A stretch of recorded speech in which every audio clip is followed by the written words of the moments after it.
किस्सा कुर्सी का सीएम कौन में आपका स्वागत है। फतेहपुर सदर विधानसभा सीट से मैं हूं आपके साथ विनोद लांबा। 2012 में ये सीट समाजवादी के सैयद कासिम साहब के पास थी और उनके देहांत के बाद 2014 के बाई इलेक्शन में विक्रम सिंह बीजेपी के यहां से मौजूदा विधायक हमारे साथ हैं। जनता के सवाल भी लेंगे और यहां के जुड़े नेताओं से भी ये पूछेंगे कि आखिर इस सदर विधानसभा में 2017 को लेकर किन तैयारियों के साथ वो जाने के लिए तैयार हैं। पहले इस पैनल से आपका इंट्रोडक्शन करा देते हैं जो तमाम नेता हमारे साथ मौजूद हैं। बीजेपी के मौजूदा विधायक विक्रम सिंह हमारे साथ, आपका स्वागत है। और समाजवादी पार्टी की तरफ से सैयद आबिद हसन साहब हैं जो कि यहाँ पिछला चुनाव लड़े थे और ये सीट उनके पिताजी के पास, सीट से पहले। बीएसपी से युवा नेता हैं कासिम अली साहब और कांग्रेस से हाजी रजा साहब हमारे साथ हैं। आप सभी का स्वागत है और जनता आपका भी स्वागत है।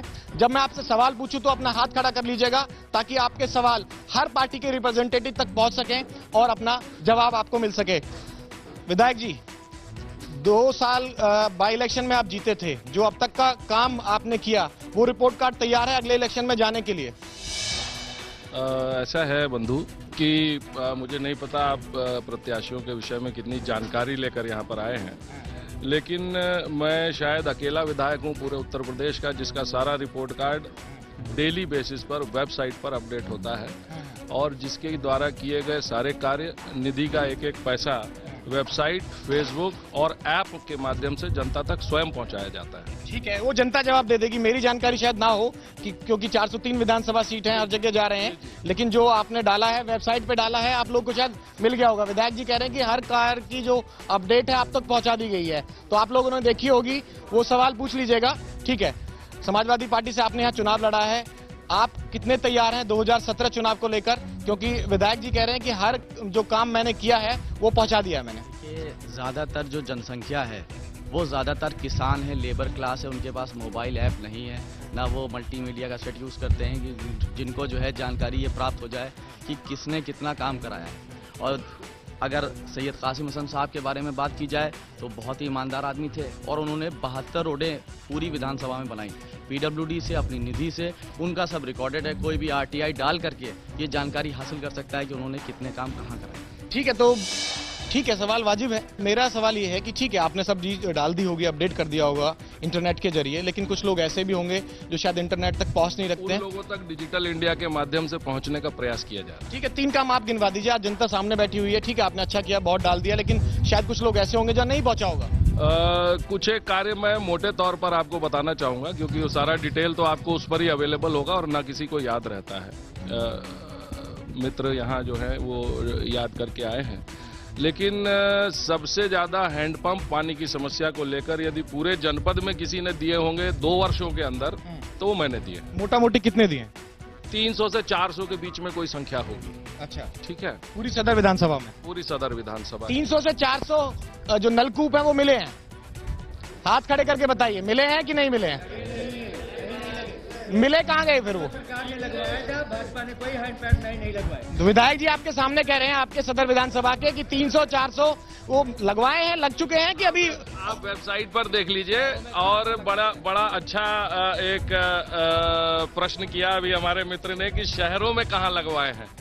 तो शहरों में इनकी सरकार है, इनके नगर पालिका के अध्यक्ष हैं, इनकी टंकियां हैं। नहीं, सवाल, इनके सवाल का जवाब ले लेंगे। देखिए ऐसा है, ये सारी जनता शहर की बैठी हुई है। विधायक जी ने देहात के लिए हैंडपैप दिए हैं। अच्छा। शहर में यहाँ पे नगर पालिका है, 2500 पानी टंकियां हैं, उनकी टोटी से पानी नहीं आ रहा है। अच्छा, ये आप सोचने की बात है। यहाँ पे सपा के प्रत्याशी नहीं आए हुए हैं, सपा के प्रत्याशी नहीं आए हुए हैं। मैं उनसे आज पूछता कि बरसात, सपा के प्रत्याशी नहीं आप यहाँ पे चुनाव लड़ चुके हैं। सपा के प्रत्याशी यहाँ चंद्रप्रकाश घोषित है, वो आए होते, वो यहाँ नगर पालिका के चेयरमैन है। बरसात शुरू होने से पहले 90 लाख रुपए का उन्होंने नाला सफाई का ठेका दिया। विधायक जी ने गांव तक नलकूप पहुंचा दिए, शहर में ठूटी में पानी नहीं आ रहा है। विधायक जी बताइए, शहर में, ओके बताइए। विधायक जी ने शहर में भी एक हैंडपंप नहीं पहुंचाया और आवास विकास में भी एक हैंडपंप इनका नहीं कह है। रहे हैं कि जिला पंचायत वालों को पहुंचाना था, नगर पालिका वालों को पहुंचाना था। कहीं नहीं पहुंचाया। हमको कहीं देखने को नहीं मिला कि विधायक जी ने कोई हैंडपंप पहुंचाया है। देखिए, ये दोनों लोगों ने ना तो यहाँ पानी की समस्या इतनी ज्यादा है कि चाहे आप गढ़ीवा चले जाइए, ना तो वहाँ हैंडपैप की व्यवस्था है और ना सपा सरकार द्वारा जो यहाँ चेयरमैन है उनके द्वारा भी ये स्थिति है। दोनों लोग शामिल हैं। तो बात सिर्फ मौजूदा विधायक की नहीं है। इन्होंने कहा ठीक है कुछ लोगों ने हाँ किया, कुछ लोगों ने ना किया।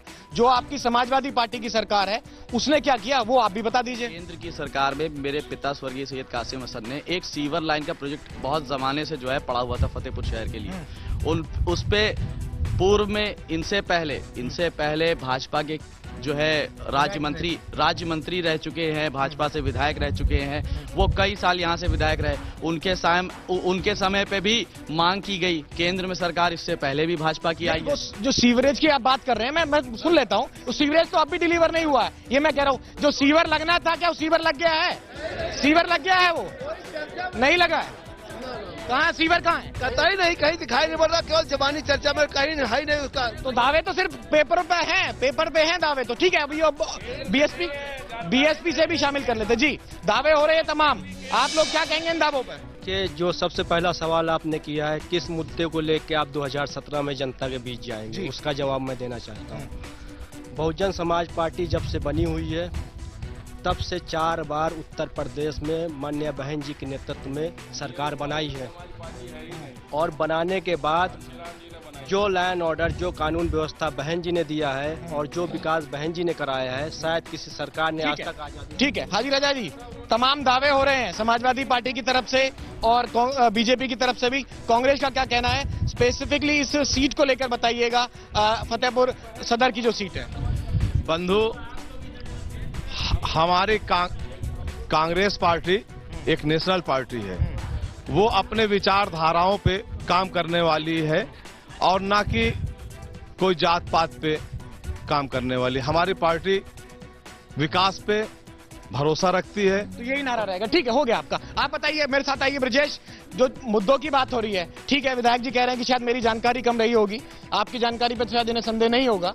आप मुझे जानकारी के हिसाब से बताइए 3-4 मुद्दे क्या हैं। इससे पहले समाजवादी पार्टी के विधायक थे, फिर बाई इलेक्शन में इनको मौका मिला, कितना डिलीवर हुआ है और जो आधारभूत सुविधाएं हैं क्या वो डिलीवर हुई हैं? 3 बड़ी चीजें मुझे बताइए जो यहाँ सदर विधानसभा के लोगों के लिए आज भी परेशानी बनी हुई है। जी मैं आपको बता दूं कि यहाँ बीपी सिंह के समय जब यहाँ से जीतकर पीएम बने थे तब से यहाँ सीवर के लिए कोशिश की जा रही है, लेकिन आज तक किसी ने सीवर के लिए काम नहीं किया कि यहाँ पे सीवर लाइन बन जाए। और दूसरी चीज यहाँ पे एक लक्ष्मी फैक्ट्री है कताई मिल, जिसको बंद करा दिया गया। उसमें हजारों लोग वहाँ काम करते थे, अगर वो फैक्ट्री चालू हो जाती नेताओं के द्वारा तो शायद हजारों लोगों को रोजगार मिलता। और पलायन भी हो रहा है, पलायन भी हो रहा है, शुगर फैक्ट्री में पलायन भी हो रहा है, शुगर फैक्ट्री में, काटन मिल पे पलायन हो रहा है, यहाँ के लोगों के लिए रोजगार नहीं है।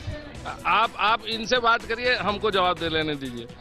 ऐसा है कि ये जो आरोप लगा रहे हैं, ये आरोप स्वयं पता नहीं, ब्रजेश भाई तो खैर पत्रकार हैं, लेकिन जितने भी लोग यहाँ बैठे हैं इस बात को मानेंगे कि सरकारें पिछले 25 वर्षों में चाहे सपा की रही हो चाहे बसपा की रही हो, सीवर लाइन अब तक नहीं हुई है। तो यही तो वो कह रहे हैं।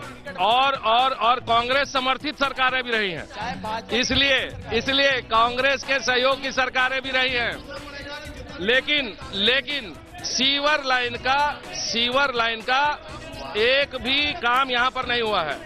और सीवर लाइन के काम को जिस दिन से मैं यहाँ विधायक बना हूँ, कम से कम 5 बार यहाँ के हर डीएम को, जो 5 अब तक बदल चुके हैं। अच्छा, बहुत जल्दी बदलाव हो रहा है। जल्दी क्या, मोरंग खनन के विषय में जो नहीं पहुंचा पाता है उसको बदल दिया जाता है।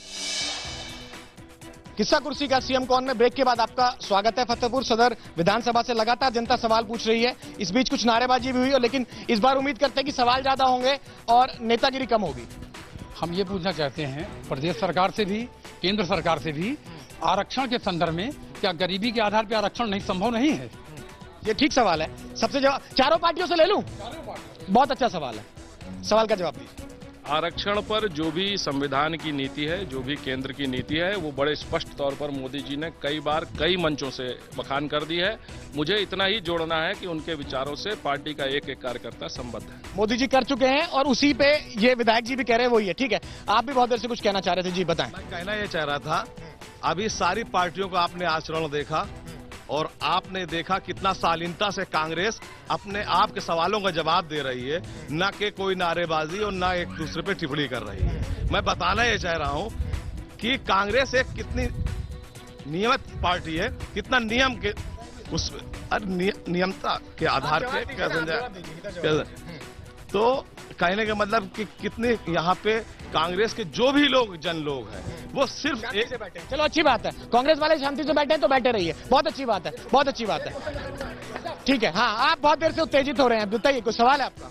मैं सवाल ये करना चाहता हूँ माननीय विधायक जी से, और सेंट्रल से गवर्नमेंट है उन जो है सेंट्रल पे फुल गवर्नमेंट है, और मैं सवाल इस बात पे करना चाहता हूँ जैसे कि विधायक जी ने कह दिया कि मैं सरकार जो है देहातों में मैंने हैंडपंप दिए हैं, तो इनको देहात छोड़ करके शहर छोड़ करके देहातों से लड़ना चाहिए था ना चुनाव। ये शहर इनके नजर में है ही नहीं, शहर में नहीं। मतलब ठीक है, कोई और कोई सवाल पीछे से पूछना चाह रहा था? जी जी, मैं इसी सवाल के जवाब में बोलना चाहता हूं कि शहर में नगर पालिका परिषद में 30 करोड़ आता है निधि, एक विधायक सुन लो, एक विधायक की 1.25 करोड़ आती है, और ग्रामीण अंचल में कुआं नहीं होता, कुआं सूख गया, सूखे के मार से। और कौन सवाल पूछना चाह रहा था? जी भाई मेरा सवाल ये है फतेहपुर की जनता की तरफ से, मेरा सवाल समस्त फतेहपुर की जनता की तरफ से ये है, फतेहपुर में सीवर लाइन बने न बने जनता को फर्क नहीं पड़ता, जनता के घर में खाना पक्के, दिस इज मोस्ट इम्पोर्टेंट।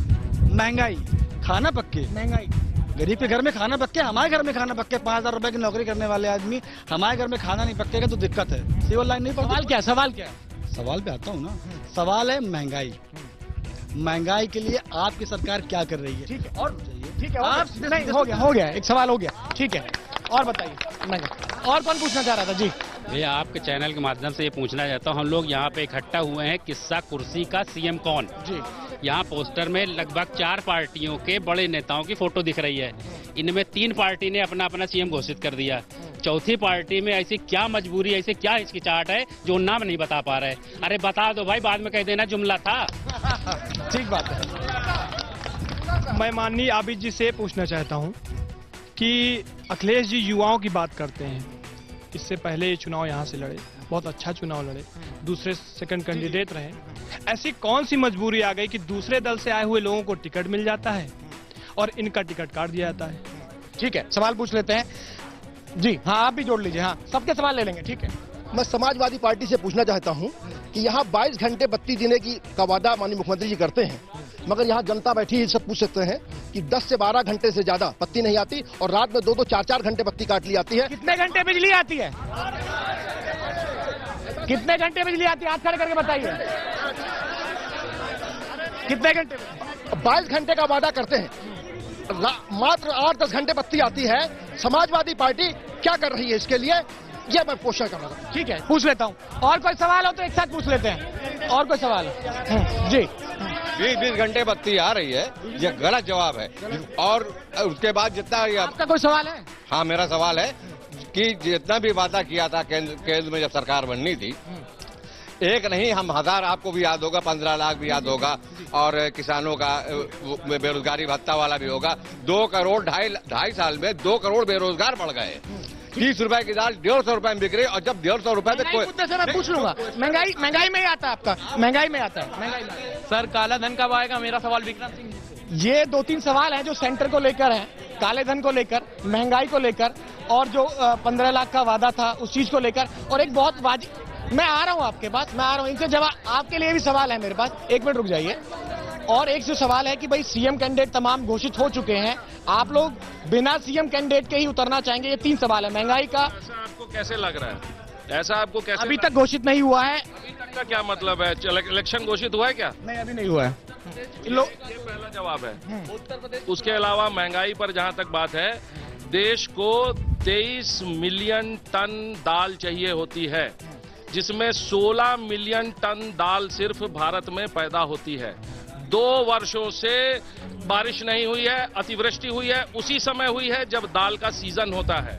इस कारण से दाल की संभावना देश में उत्पादन कम हुआ है। लेकिन मोजाम्बिक दौरे में, कनाडा दौरे में, अमेरिका और ऑस्ट्रेलिया के दौरे में इतनी संख्या में दाल के ऑर्डर प्लेस किए हैं केंद्र सरकार द्वारा कि 68 वर्षों का जो बैकलॉग चल रहा था, वो 2 वर्षों की सरकार से आप जो चाह रहे हैं उसको 2017 से इंप्लीमेंट हो जाएगा। न दाल की कमी होगी, न किसी अन्य खाद्य पदार्थ की कमी। चलिए ठीक है, और पहला सवाल जो आप कह रहे थे, पहला सवाल का जो जवाब था ठीक है, अभी इलेक्शन डिक्लेयर नहीं, हाँ इलेक्शन बहुत दूर है, बाकी पार्टी ने कर ली है। ठीक है, अब मेरा सवाल तो सुन लीजिए। मेरा सवाल ये है आपसे, आप विधायक हैं, कोई मैसेज आया है आपसे पार्टी की तरफ से कि कैंडिडेट के साथ जाएंगे? मेरा सवाल सुन लीजिए, आप लोग कैंडिडेट के साथ जाएंगे, जैसे हरियाणा में है कैंडिडेट के साथ नहीं गए थे। कांग्रेस, बसपा और सपा वंशवादी पार्टियां हैं, जातिवादी पार्टियां हैं। इनके यहाँ निश्चित है कि नेता कौन बनेगा, ठीक है, इनके यहाँ निश्चित रहेगा। देखिए, जब आप बोलते हैं तो मैं नहीं बोलता हूँ, मैं आ रहा हूँ आपके पास, आप जवाब दे दीजिए। जब मैं नहीं बोलता हूँ, आप सुनिए, सुनने की ताब रखिए। देखिए, मैं ये कह रहा हूँ कि ये वंशवादी पार्टियां हैं, जातिवादी पार्टियां हैं, इनमें निश्चित है कि सपा में निश्चित है कि मुलायम सिंह खानदान का व्यक्ति ही मुख्यमंत्री बनेगा। आबिद जी कभी मुख्यमंत्री बनने की सोचेंगे तो पार्टी छोड़ दें। दूसरी चीज, मायावती जी के यहाँ मायावती जी ही मुख्यमंत्री बनेंगी, नसीमुद्दीन कभी जीवन में मुख्यमंत्री नहीं बनेगा, मैं आपको बता रहा हूँ।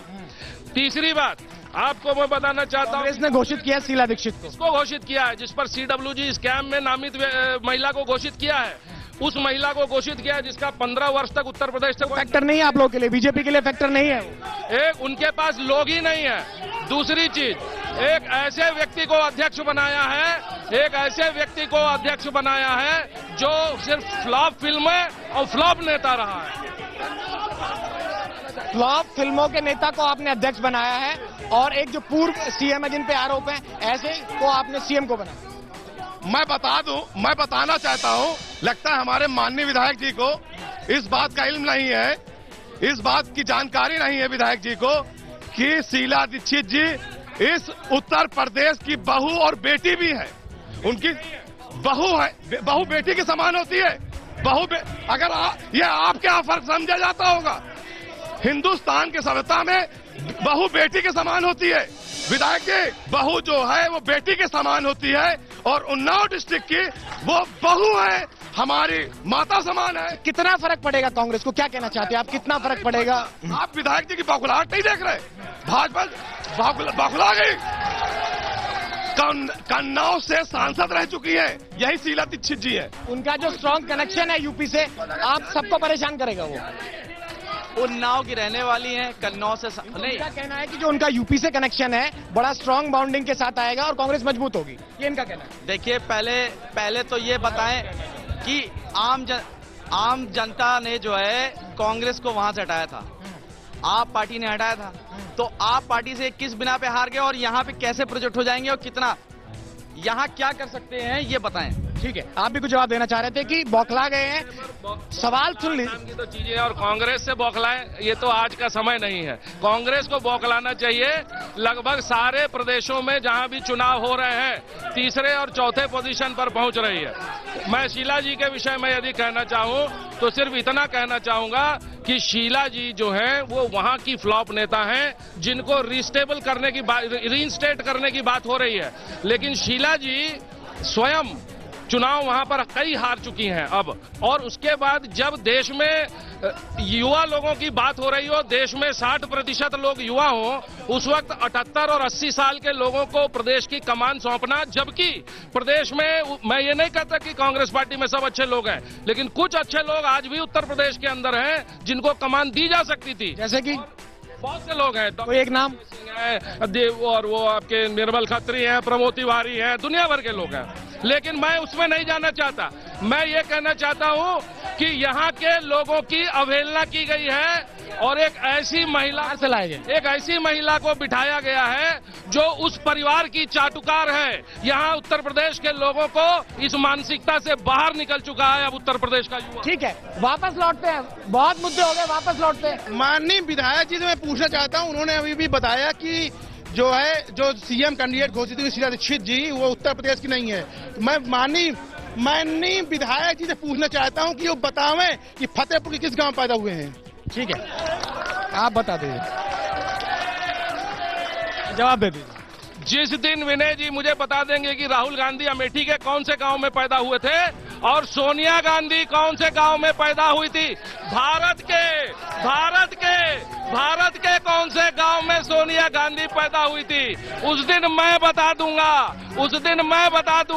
ठीक है, कोई और सवाल? ठीक है, हो गया। जो सवाल हो तो हो गया। सवाल हो तो कोई बताएं। मैं सपा और बसपा इन दोनों से चूंकि यहाँ पर मैं सभी लोगों से प्रश्न जरा इधर से पूछना चाह रहा हूँ, शांत रहे।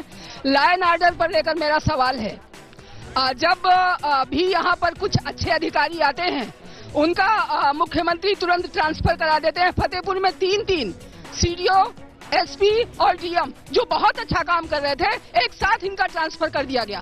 पूरे नगर की जनता आंदोलन करके सड़क पर उतरी। आखिर इस तरह के लॉ एंड ऑर्डर पर ये सपा कब तक ध्यान देगी? लॉ एंड ऑर्डर पर जिस तरह अधिकारियों के नाम लिए, इन अधिकारियों के ट्रांसफर क्यों हुए कि जनता को सड़क पर आना पड़ा? नहीं, जनता सड़क पर आई बिल्कुल सही है, मगर ये बड़े बड़े नेताओं का फैसला है। उनका किस वजह से? अगर यहाँ की जनता कह रही है कि वो यहाँ की जनता कह रही है कि अच्छा काम किया और सड़क पे उतर के उनका समर्थन कर रहे हैं, तो क्या ऐसी मजबूरी थी जो उनका ट्रांसफर किया गया? नहीं, सवाल का जवाब दीजिए। जनता में ही लोग बढ़ाई करते हैं, जनता में ही लोग बुराई भी करते हैं। जनता के कई लोगों ने रूप ही है, जनता का ये रूप है। तो जब आप इस बात को साफ मानते हैं तो मैं ये कहना चाहता हूं कि जनता ही गई थी माननीय मुख्यमंत्री जी के पास कि इन तीनों अधिकारियों को बिल्कुल नहीं जनता बिल्कुल जनता गई थी भाई साहब। जनता ने ट्रांसफर क्यों हुए ये? माननीय मुख्यमंत्री जी से शिकायत की थी। भाई साहब, सबसे पहले मैं इस बात का जवाब देना चाहता हूं, जो हमारे माननीय विधायक जी ने एक आरोप लगाया कि बहुजन सहित सभी पार्टियां जातिवादी और वंशवादी पार्टी हैं, तो उनको सबसे पहले मैं बता देना चाहता हूं, सबसे बड़ी सांप्रदायिक पार्टी हिंदुस्तान की भाजपा है। और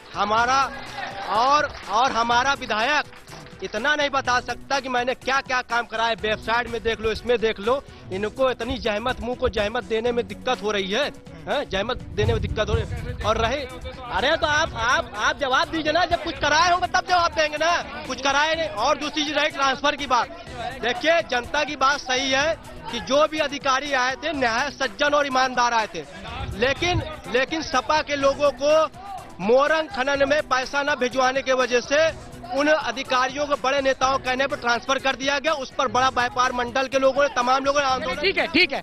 फिलहाल ये शो यही खत्म करते हैं। फतेहपुर सदर विधानसभा सीट से अब जनता को डिसाइड करना है कि इस सीट पर किसका फैसला होगा और आखिर जनता किस नेता को चुनेगी। कैमरामैन प्रकाश तिवारी के साथ Vinod Lamba, India News, UP.